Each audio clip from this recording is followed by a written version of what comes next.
Welcome back, fellow football fanatics. It's College Football with Sam, and it's been way too long, but we finally have Kris Drew back with us from Menace to Sports. How are you doing today?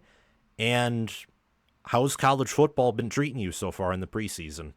I'm doing lovely, man, and I'm thrilled to be back, Sam. Obviously, we always have a lot of good discussions, and honestly, the more time that went by, I feel like we have a lot to unpack. But college football hasn't treated me well. A lot's been going on, despite it being kind of the lulls of offseason.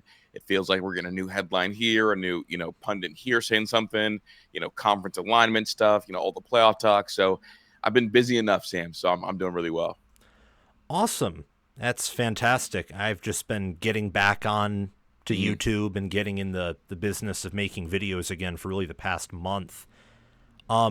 I guess something different than what my original show plan was, but I want to talk about ESPN's FPI here for a few minutes. Did you see those ratings that dropped yesterday?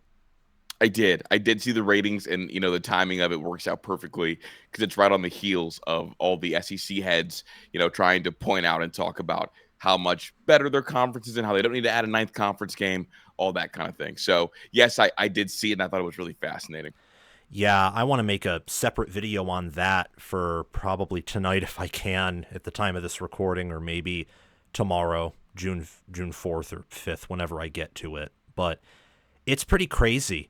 They had Texas 1, Georgia 2, Alabama Hmm. 3, Ohio And State then there was Ohio at State. 4, Penn State was at 5, and then you had Clemson all the way down at 11th, and the SEC had what, like 75% of their teams inside the top 25. Yeah, it was backloaded. Like I mean, like schools like Arkansas ranked inside the top 25 of the FPI, and I'm like, wow, like this. See, we do this, and then this is where the bias is on the back end because it's like, look, like Arkansas is better than Nebraska. It's like, no, they're not, but here we are, and and there you have it. They get snuck in on the back end. Do you think it's because FPI and a lot of those computer systems, all they can really take is recruiting talent rankings and then returning production, and they can't Hmm. necessarily take in like coaching adjustments? And that's kind of what you see on the on field play. And well, here we go, Sam. And it gets skewed, right? Because the FBI will use the ESPN rankings, and we've seen how the ESPN rankings, recruiting rankings, have treated SEC players when they commit. Like we've seen it before. So it's just it's a computer system that again does not take the coaching stuff into account. Also, I do not believe they properly adjusted for portal recruiting as well. Yeah. I mean, the fact that Tennessee was top 10 and Nico isn't there, and you have Appalachian State's Joey Aguilar, who was not a 4-star out of high school, I don't believe, is kind of Mhm. okay. Like, I don't Kind know. just kind of okay. Yeah, like, I don't know if Tennessee is better than Clemson, or even if they're better than Michigan or USC, or, I mean, maybe Kansas State's a little too extreme, but I don't know. I mean, Mhm. I kind of think I can't wait to get into that in my own segment. I know that I didn't bring you on here to mainly talk about FPI, but we can use it as further context for the upcoming Ohio State, Nebraska, and even Indiana segments we'll be touching on today. Make sure, everyone, if you haven't already, to subscribe to our channel, hit the notification bell, comment your thoughts down below, and also give Menace to Sports a subscription, hit their notification bell, watch their lives that they do, every day at noon Eastern time. Correct. Every Weekdays, day of at course. noon. Mhm. Yep. Weekends off, as is customary. Anywhere else they can find you? Still doing your Um, baseball channel? yeah, on Twitter. I mean, honestly, if you just look me up, I think I'm pretty easy to find. You'll find all my stuff. So I'm easy to find, and I'm always somewhere talking about some sport on some part of the planet. Yeah, that's awesome. All right. So I mainly brought you on here to, outside of talking about some underrated and overrated Big Ten teams, to tell me about Ohio State. And I think I want to start off with the good for whatever reason. What do you think some strengths are of the team? You know, they went 14-2, 7-2. You know the whole deal. It was pretty much a roller coaster of a season, especially for a national champion. What are some strengths entering 2025 that you see? I hate to be absolutely Captain Obvious, but Ohio State's going to have the best receiver room in college football again. I hate to do it, Sam, but it's like, what are some positives? What are some strengths? And it's like, well, here we go. This is my best talent. This is my best skill. This is what separates me from everybody else in the entire country. The receiver room's unbelievable. A couple new names for those who might are curious, maybe some potential sleepers. Head coach Ryan Day would not stop raving about Quincy Porter, who is a 5-star incoming true freshman. Looks the part, feels the part, 6'4", 6'5", long strider from Jersey, a five-star kid, and a kid that was the first player in all spring to lose his black stripe. For those who don't know, losing that black stripe means you're officially a part of the team. You basically earned the right to play. So true freshmen don't really lose that in spring. He's the done only that. one. Is he? Yeah, I think one more lost it. I'd have to double check, but I know he was the first one and lost it very quick. Crazy. And then Mylan Graham also, we saw him have some moments in the spring game because obviously Emeka's not there anymore, so there are going to be some new names and new faces. But obviously, like, you can't talk wide receiver room without talking about the man, the guy who I think is the most impressive specimen in the sport, Jeremiah Smith. So when you're talking about goods with Ohio State, my first good, the team I'm going to bring up, or the position group I'm going to bring up first, is going to be the receiver room. Another positive, the other side of Captain Obvious, we know about Caleb Downs. Hoping for a step up from Igbenogson. Last year, I thought he was better than Ohio State fans made it out to seem. He did have the grabs issues, but I like when my corners are handsy, because to me, it's better than them getting beat, because you have to be close enough to put hands on people. And I'm old enough to remember Cornelius Johnson being far enough away from an Ohio State DB that he didn't even get to grab him. So I like Igbenogson. And then on the other side, Ohio State fans know the name Jermaine Matthews. The rest of the country hopefully will know his name this year as well. So that's kind of some of the good. For some deep cut good, I guess. Cade McDonald is going to, I think, be a second all Big Ten level defensive tackle in the middle for this Ohio State team. When I spoke to Sonny Styles a year ago, he told me that kid in practice is a wrecking ball, and he basically ruined some practices. So just some food for thought on that world. But some of the things that concern me, I'm concerned about the depth of the D-line, and I'm concerned about the defensive end production. A lot of it is because Ryan Day told me to be concerned. Now, obviously, landing Bo from North Carolina, you feel like, okay, like maybe that's one piece. But I don't know if Ohio State will have the depth to be able to dominate lines of scrimmage wire to wire this year. And I felt like we were able to dominate lines of scrimmage basically wire to wire last year, even though there were some losses in there. I never felt like it was the defensive line's fault. So, yeah. I think that's my good bad side of things, and that's my concern level at this point. Okay. So, I think the strengths are pretty obvious, especially since, this is what a top, I forget if it's still top 3 in terms of 24/7 Sports team talent composite, because Ohio State, Georgia, Alabama have still recruited well, but then Texas and Oregon have also recruited at practically the same level. So I don't know where that's going to end up, but regardless, they're all pretty similar in terms of talent, and Ohio State's in that treasured top 5 where talent is never going to be an issue, and you're going to have more strengths than weaknesses compared to your average team. So let's zoom in maybe a little bit on more of the concerns. So even with Bo Atkinson coming in, you think that, like, whether it's Kenyatta Jackson Jr., Cade McDonald, or C.J. Hicks, you think that room has questions? Yeah, I do. And honestly, like with the defensive ends, I'm a little bit less concerned. I think you need 4 DTs to hold up. I think you need at least a pair and a spare. Agreed. Now, defensive line wise, I think part of my concern is, like, I don't know if you could do it, Sam, but can anybody name me the 2 defensive ends at Ohio State before Jack and JT? Like, before them? Yeah. I know Zach Harrison and Javonte Jean-Baptiste, I think, were there. But then again, I'm like a nerd who knows Ohio State almost as well as my own team. So and here we go. You know that, and that feels like so long ago is the other part of it. Yeah, that was something that I don't think quite everyone understands, is that Ohio State, like, is going to reload at most positions, and they could reload there. They have the talent. But that same D line was there forever. And then when they ran out of eligibility, that's when they decided to leave. Like, it wasn't even a decision. No, yeah, it's not a go early. It's I'm going to keep coming back until I don't have any options. And so, that's kind of, I think, kind of the heart of my concern. Also, just on the interior side, I think Tyleik Williams became underrated. He was, valued, but he was a freak show, man, like in the middle of that defense. And I thought he was such a good player. Him and Devon Hamilton, again, two guys who I knew going into every game they would not get pushed back. And the depth pieces were Hero Canoe and Cade McDonald. And so, like, I felt good every Saturday knowing that I had a pair and a spare. And then when teams went faster, like if we got gashed, those next two in were going to be really good. This year, I have major question marks about who those next two in are going to be.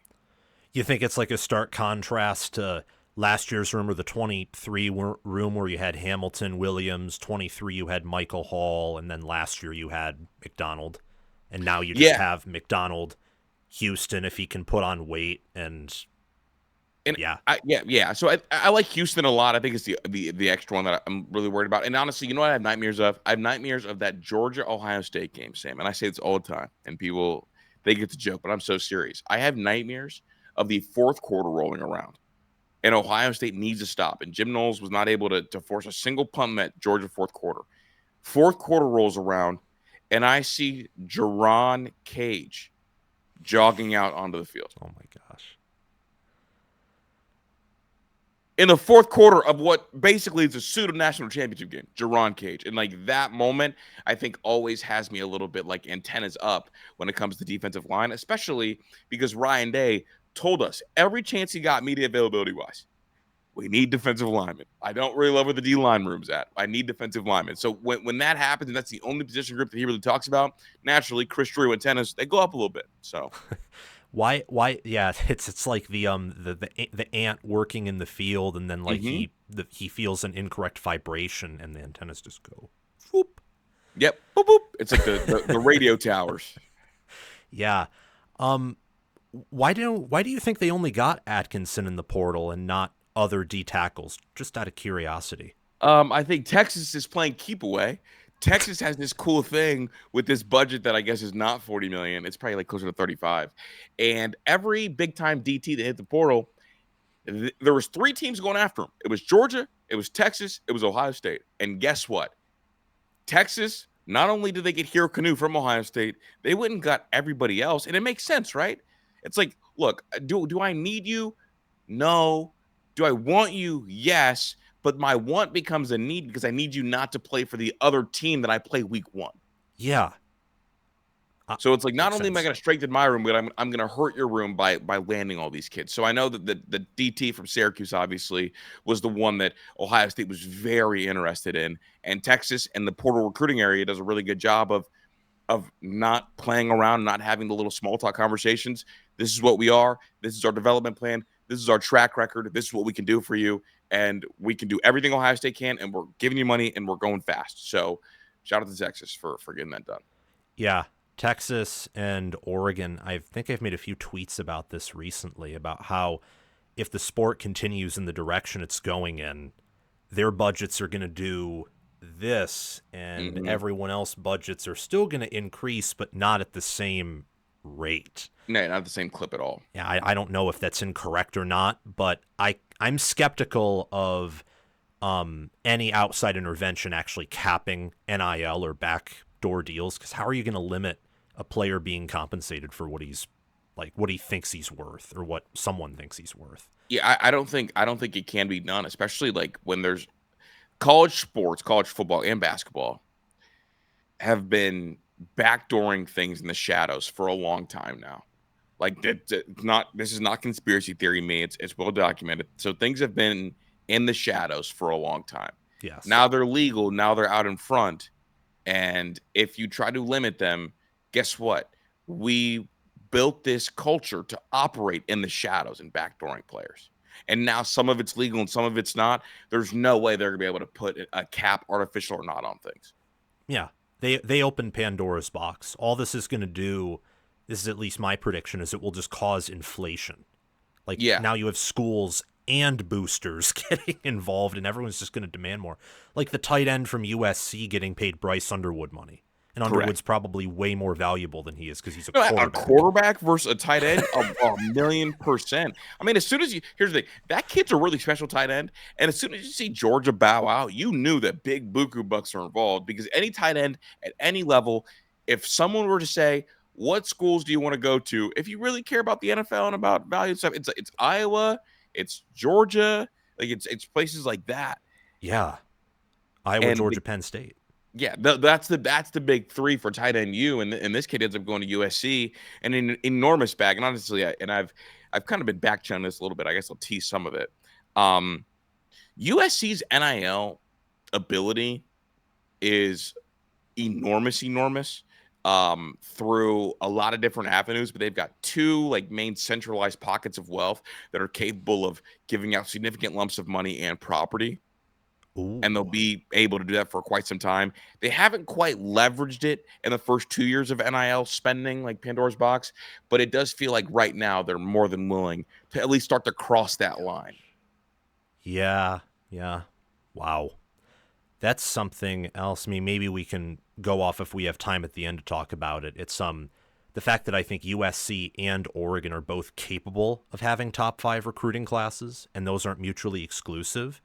And if they do, what does that mean for all the schools east of Yeah. them? If they're both, if like USC locks down California and Oregon has to go elsewhere to pay people. But anyway, Well, they know that's going to be the biggest hindrance of Oregon. Like Oregon, while I think they're great right now, we need to see. Like I don't know if Dan Lanning and Oregon can be a blue blood if they aren't able to access the state of California. Because what I always talk about is, or the state of Oregon does not produce high school players. no. So they don't really have a home base. So they need USC to be down so they can use California as a home base.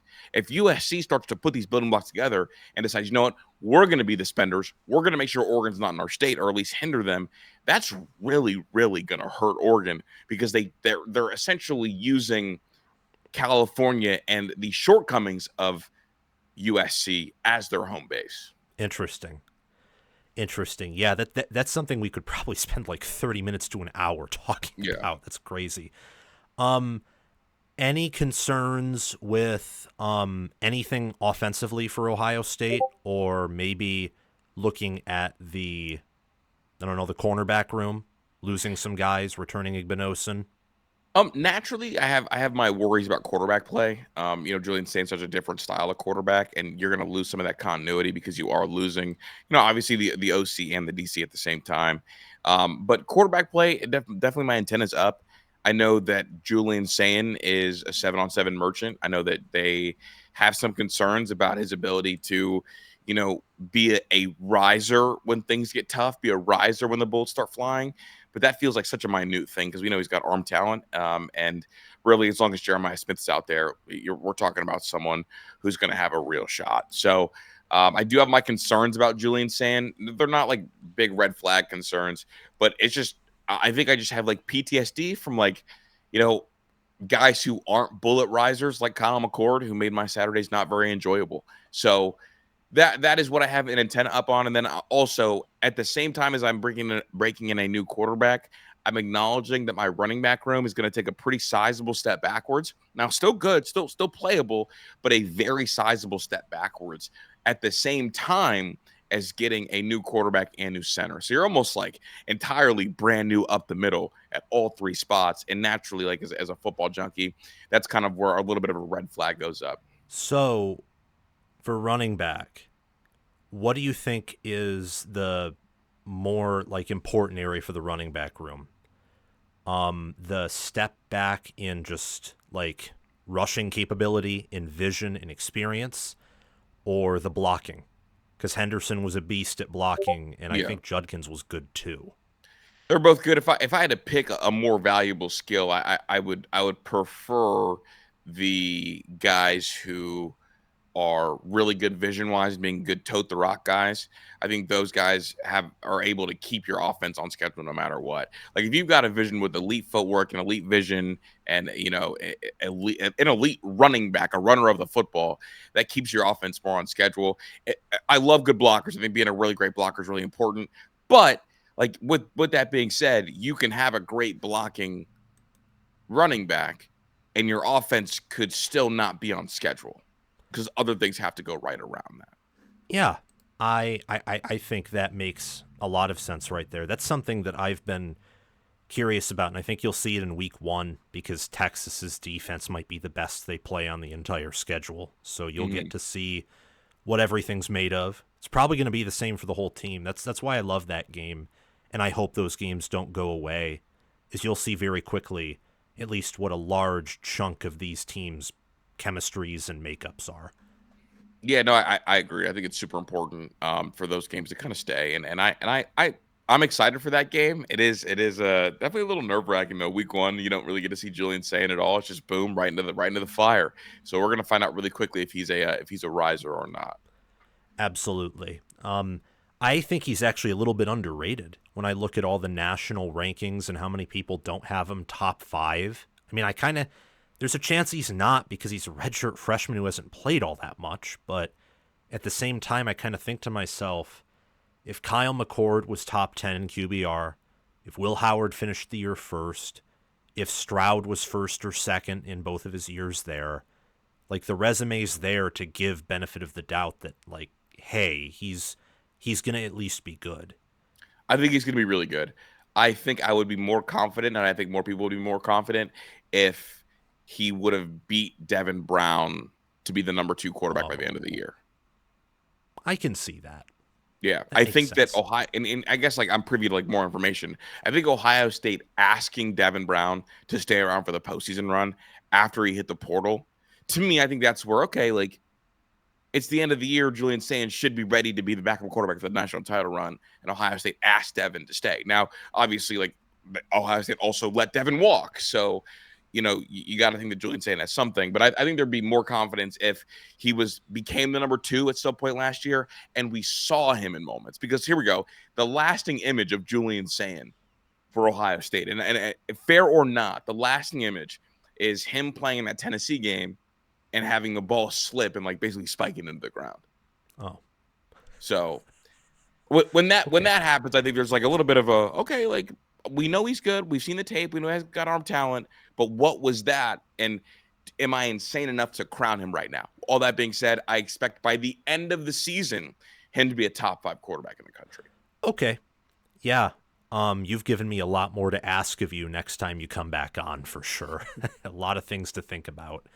Yeah. Thank you for talking to us about Ohio State. Now let's Absolutely. get on to some of the overrated, underrated Big Ten teams. We'll just do one of each today.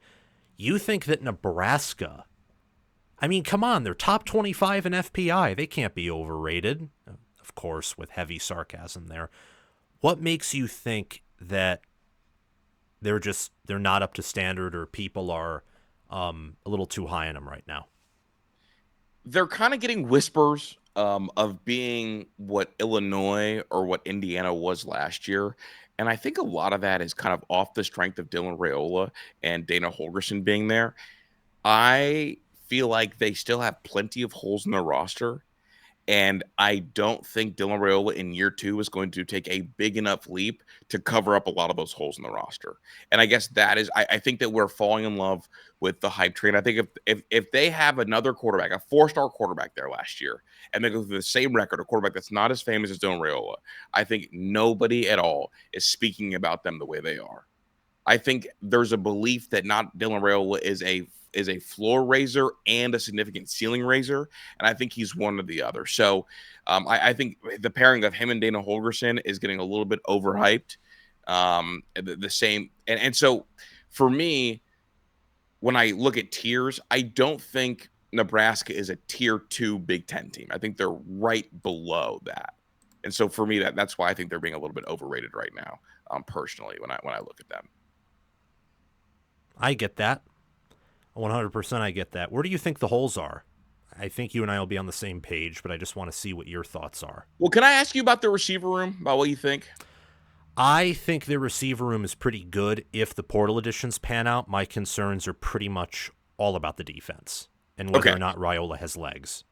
So I have concerns about a number 1 receiver emerging. I also have concerns about Raiola's headspace. Raiola, I don't know if you know last year how much he broke down the analytics. He was very, very bad against the blitz, and Shiano kind of figured that out and put the tape out there on how to beat them. And I don't know if they've got thumpers down the middle on defense. So my worry is what you're going to see is a lot of longer drives against Nebraska. And I think the flip side of that is going to lead to Dylan Raiola pressing because I don't love their tackles or their linebackers. Nebraska's. Yeah. Yeah. Oh, I think it's funny you say that because I really like their linebackers, but I don't think they have a D line.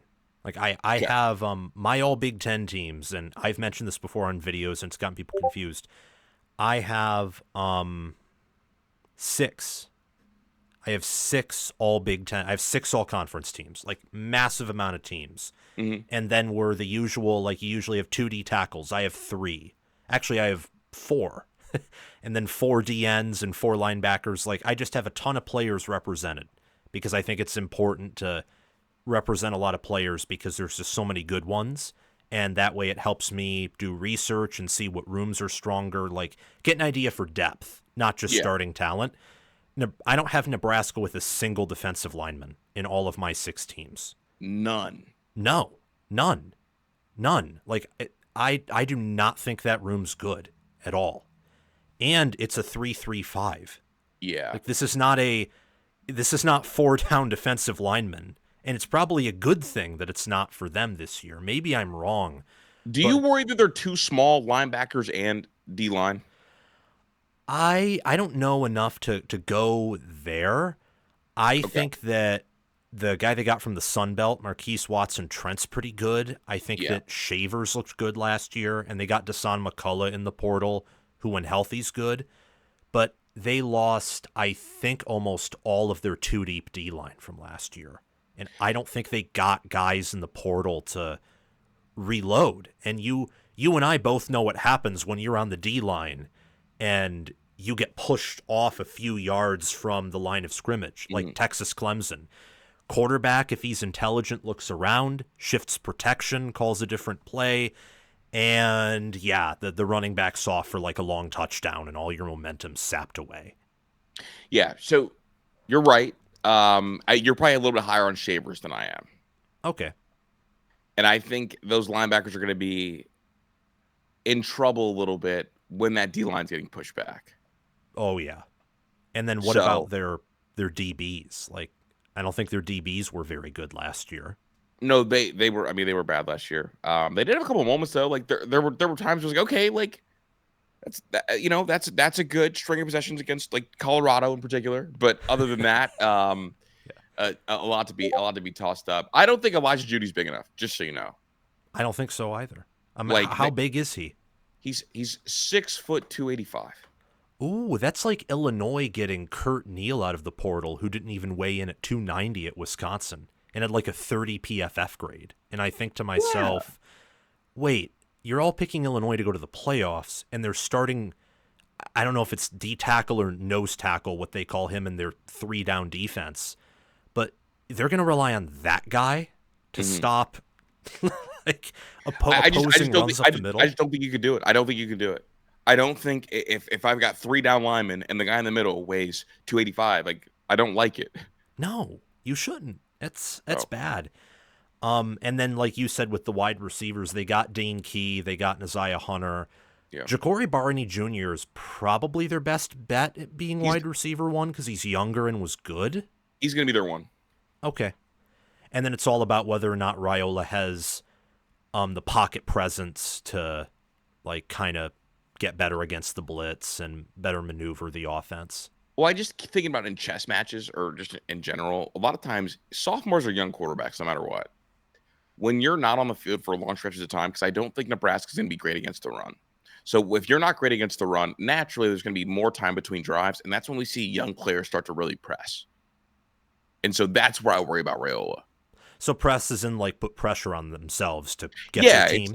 It's like, okay, like we just sat and got cold for a while. Like we need to go score. You don't see like the slow methodical drives. I mean, shoot, I think honestly that's why teams pressed against the championship Michigan team. It's like we were just on the bench for so long. We need to score quick to see if we can get the ball back again, and then you run into issues. That makes sense. Yeah. So you think that, for example, like Michigan, Minnesota, USC, if their rushing offense looks like what it did last year, and especially Penn State, those are horrible matchups against Nebraska, for example. Yeah, bad matchups, and we're going to see it early because I think Nebraska has week 3 or week 4 against Michigan. And then week 1 against Cincinnati, they have a decent O-line and they have strong running backs. So, yeah, I remember seeing this stat on PFF when I was doing some research for Big Ten O-lines. Nebraska actually had, in terms of pressures allowed from PFF, a better pass blocking efficiency than Ohio State. But Wow. Will Howard had eyes in the back of his head and could move everywhere. That's And, crazy. and Raiola was a statue and Mm-hmm. was young, so he took almost double the sacks. And I thought to myself, oh, wow. Yeah, like that just shows how important QB play is. I guess I never thought to myself, I don't know, I feel like I underrated the importance of quarterbacks last year just from like a personal flaw of mine. And when I saw that, I'm thinking to myself, okay, I think I was maybe a little bit more correct on the OSU O-line than some people were. But I was also dead wrong about the fact that you can mitigate the importance of QB. Because if Will Howard was Kyle McCord, he probably takes a lot more sacks, and that changes the season. It makes you think about like what really matters, and like quarterback feel, I think, is undervalued entirely because like you see these 7-on-7 camps, you see the big arm, you see like they're fast or this or that, but really it's like do you have a feel enough for the game to not allow to keep us on schedule, and then can you hit a throw here or there? I think is where we end up getting with things. Because Okay. who's a fantastic athlete, but has terrible feel for the game and took a lot of sacks we didn't have to. What, Jalen Jalen Milroe. Milroe? Jalen Milroe is like the prime Yeah. example. Like I know we talk about like statues versus non-statues, but Jalen Milroe was a guy that was not a statue, but took a lot of sacks because he didn't have great feel for it. He's a better athlete than Will Howard, Oh, yeah. but took a ton of sacks. And honestly, 2 years ago, that's how Michigan was able to beat them. Yeah, is they just pressure, and Milroe couldn't handle it. Didn't have the... Couldn't handle it. Yeah, exactly. So last thing before we move on to your underrated team of the day, how much do you think Raiola improves? Because I think you and I both agree that he will improve, especially with Holgorsen compared to Satterfield. I think he'll take a significant step. I think he'll step up to be like a top 15 quarterback in college football. Maybe the ceiling being where the Hoover kid was last year at TCU. Oh, that's a good comment. But I don't think he's going to leap into that top 5, top 10 category that a lot of people I think are assuming he will because of the 5-star billing he had. I think that's pretty fair. That's kind of what I'm expecting too. I don't have him very high in my all Big Ten teams, but I also think that the Big Ten's going to be the best QB conference this year. So he's just better than the Big 12.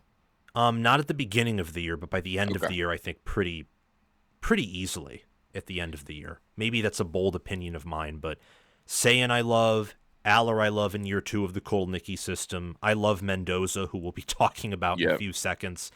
Any record prediction for Nebraska? Oh, Altmaier I love too. I think Altmaier will be much better. I want to ask about Altmaier. I think I have them pegged at their over, but I don't have it. Let me pull up their record and give it a look. Because I did this exercise the other day with Zach, actually. Oh, cool. Shout out Zach. But I know I'm really excited. I mean, here's the thing: that Nebraska early week test, I think, is really important. Like the matchup against Michigan, that's a real measuring stick, I think, for both those schools. If I'm being honest. Yep. So I think they beat Cincinnati. I think they beat Akron. I think they beat Houston Christian. I think they lose to Michigan. I think they beat Michigan State. They should beat Maryland. I'm going to say Minnesota upsets them. They beat Northwestern. They get beat by USC. They beat UCLA, and then they drop the last 2 to Penn State and Iowa. You have 7-5. Yeah, 7-5. There you go. The way you were saying that made me think, oh, yeah, like you're really not buying the hype because maybe they'll beat Michigan State, and everyone now thinks that Michigan State's like one of the worst teams in the entire country. Honestly, the maybe for that more has to do. Well, I started to say maybe until I saw the dates. It looks like they have a bye between Michigan and Michigan State. I was worried about the physicality in back-to-back weeks. Yeah, makes sense. But it's not. There's a bye week in the middle there. Okay. All right, let's talk about Indiana. So why do you think Indiana's undervalued? I mean, they went 11-2 last year. Dude, it's so crazy because, like, I think they're undervalued. Honestly, I think they've already been replaced as, like, the Big Ten sweetheart, even though no football's being played. Because I feel like the sweetheart this offseason, like, the special team, the team that's going to go on a magic run, is Illinois. Because Illinois ended the year last year with a really good taste in their mouth. I mean, obviously beating South Carolina, who felt like they should have been a playoff team. We can discuss that ad nauseum a different day. But it feels like they've kind of replaced everybody. That paired up with people are starting to like not love the optics of Cignetti. And they think, okay, no way this Indiana team can do what they did in back-to-back years. And I'm not here to say they will, but it's got to the point where I think, like, I feel like people think this Cignetti year is close to the Mel Tucker Michigan State year. Yes. I think a lot of people feel like it was a flash in the pan, magic year, the perfect storm of having a weak schedule, plus a lot of older players on a transfer-laden team. They're not going to be able to carry that over year by year. But I love Mendoza. And I think Cignetti knows enough to replenish with the portal while they build. Their class, they had 14 early enrollees. They had 9 guys that are going to be there as well for camp, plus 23 transfers, which is a bit 10 down from the year before, led by Mendoza, who I really like. And then, I personally think that Cignetti, unlike Mel Tucker, is a coach that's going to maximize every unit. And I trust that style of coaching more than I trust the throw stuff at a wall and hope that it sticks because I got a lot of talent out of the portal. So because of that, I think you can properly build a program like that. And some of the transfers they brought in weren't just from little town schools again, right? Like bringing in, Pat Coogan from Notre Dame, bringing in, Tyler Morris from Michigan. I mean, even if guys didn't play, Zen Mikowski from Ohio State. Bringing in Roman Hemby from Maryland. Yes, who I honestly shouldn't have glossed over. But again, like they brought guys that were kind of coveted out of the portal. Yeah, they got Maryland's best D end. Like it was nothing. I don't know what kind of NIL they have, but I was told that they're paying decent enough. I mean, you had to pay decent enough to get Mendoza. I know there's a brother connection as well, but they added a really good class, man. Like I'm very high on what they've got going on, and I think people assuming or throwing away last year, thinking it's going to fall apart, are very, very incorrect. And I'm also a believer in Cignetti. I am too. So Nebraska's ranked ahead of Indiana and FPI by 1 whole point. How insane do you think that is? I think it's foolish. Indiana's going to be a better football team. I would bet my career on it. Honestly, I'd almost be there. I'm not naturally a confident person, so I don't know if I'd go that far. Well, Sam, I could say it and not mean it, but I do mean it. Yeah. I mean, it is. I would put it at like a 9 on the insanity scale out of a 1 to 10. That's crazy. Why do you think Indiana's being underrated? I think Indiana's being underrated because they return Kamara, they return Pons, they return their leading tackler at linebacker. They brought in like 3 or 2 defensive tackles in the portal and returned one that was pretty highly rated and around 300 pounds. And they upgraded their O-line. That's good. That's important. It is. Like Tyreek Tucker's close to 300 pounds and he was highly rated in PFF. And then they got a 320-pound guy and a 290-pound guy, like who's Texas State's best D tackle. And then bringing in, I think Coogan was the biggest addition because you lose Caddick, who's a really good center, and then you get Coogan and both of your guards back. And then I think Mendoza's better than Rourke, talent-wise at least. And I think he's going to be healthier too, but with a huge arm, more prototypical. I mean, I think he's a guy that has like first-round tools. Like I think Mendoza has first-round NFL tools. I have Indiana as a preseason. I haven't released my top 35 rankings yet, but I have them as preseason top 10. Like I don't think, and that's not just me predicting their record. That's me saying neutral field. I think they'd be one of the 10 best teams. They don't have the talent of Oregon, Penn State, or Ohio State. Those teams would all beat them, at least I think later in the year. But then I think Indiana would be probably a top 5 team if all you cared about is beating the non-top 25 teams like Nebraska or Michigan State or those teams they played last year and they just assassinated them like casually. Like, okay, playing Nebraska for Indiana last year was like taking out the trash every Tuesday or Wednesday. I mean, they dealt with them like an elite team deals with a bad team, right? And why do you think the perception changed on Indiana? Why do you think they're not getting the offseason love? I think the way they played Ohio State, and I think more specifically Notre Dame, I think Ohio State in hindsight wasn't the absolute worst because your punter messes you up and your defense played pretty admirably against that Ohio State offense. But in the Notre Dame game, to be down 27-3 at one point, that and one you hurt. looked lifeless.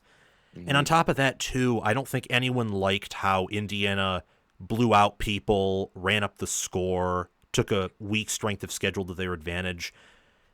And it's also Indiana.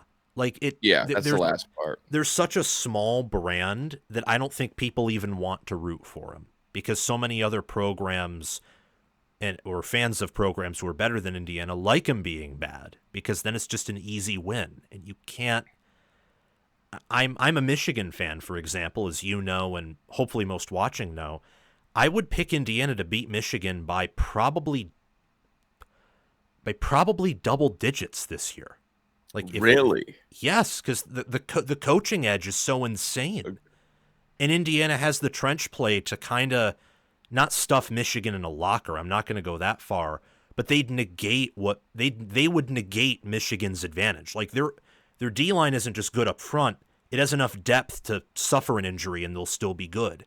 I think it's the same thing on the interior O-line. Not tackle, but interior O-line. And then Mendoza's experienced enough with better receivers and better play calling, and most of their good DBs come back to where, for example, if you're Michigan, how are you going to pass on them with your receivers?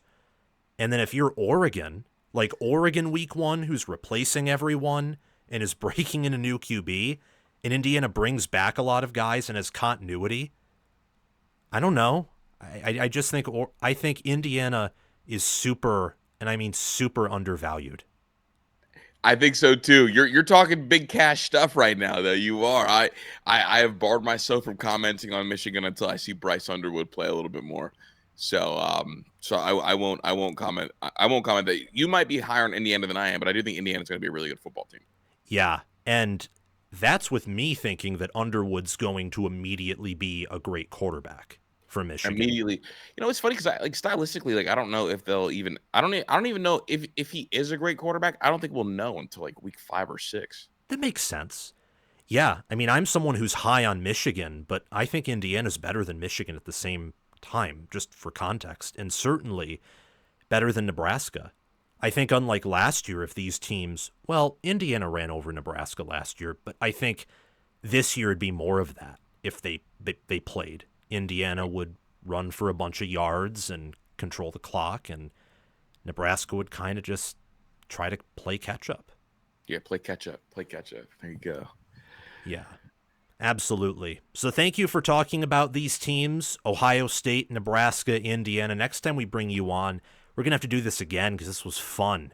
I'll have to ask you another underrated team, another overrated team, and maybe some more questions about Ohio State. Is there anything else you want to say before we close out? Just that I appreciate you, Sam. Thank you. I appreciate you too. It's always fun having you on here, talking ball and teaching me stuff because I'm still pretty new to the game. Yeah. So thanks again. Everyone make sure to subscribe to Menace to Sports. Look up Kris Drew on Twitter and any accounts that he runs. It's pretty clear which those are. There's several. Yeah. Follow them. Give the YouTube a subscription. Also subscribe to my channel if you haven't already. And comment your thoughts down below, whether it is on Indiana, Nebraska, our thoughts on them, or Ohio State, or anything else we mentioned about any other team. Please tell us what you think below. Thank you for watching, and we'll see you around.